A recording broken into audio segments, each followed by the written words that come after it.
I want to give two examples. The first thing is Shi-Anne and I were doing some ministry at some point in our life, and I was going to go have lunch with somebody that actually goes to our church now.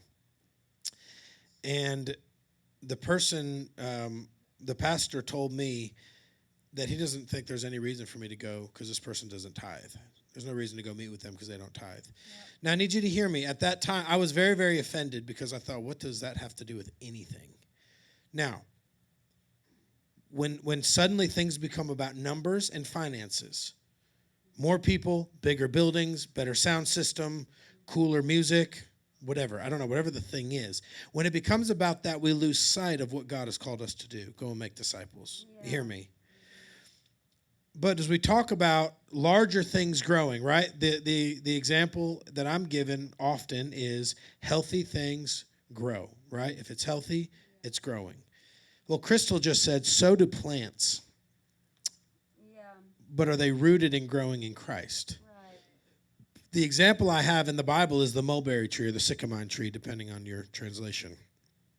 The beauty of this plant, this tree, is that it grows so deep into the ground that you can cut it off.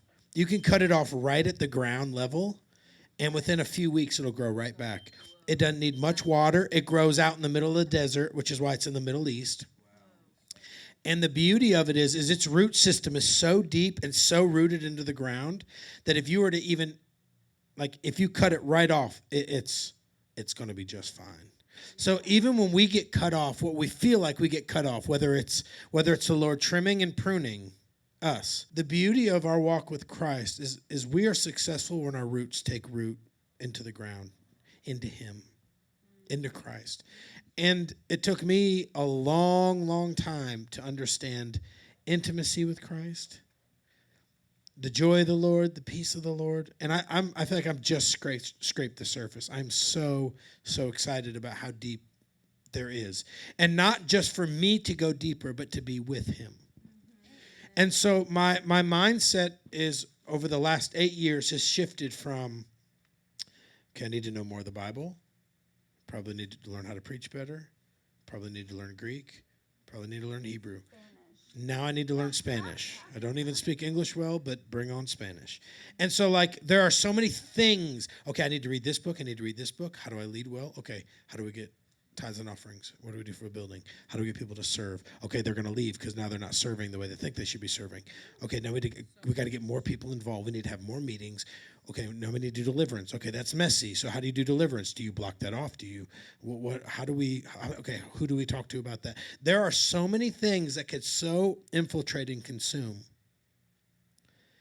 And yet I have seen more success here on the Sunday night with 30 people laying on their face weeping.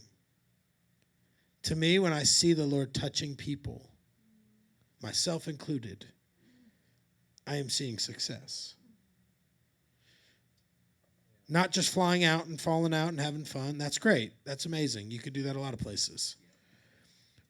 But when Kay-Shun sat there and wept for how many hours on a Sunday night? A lot. Because when the Lord gets a hold of you, He takes you deeper as opposed to you going deeper, because we surrender, which is success. Laying down our life and surrendering is success. And so I want to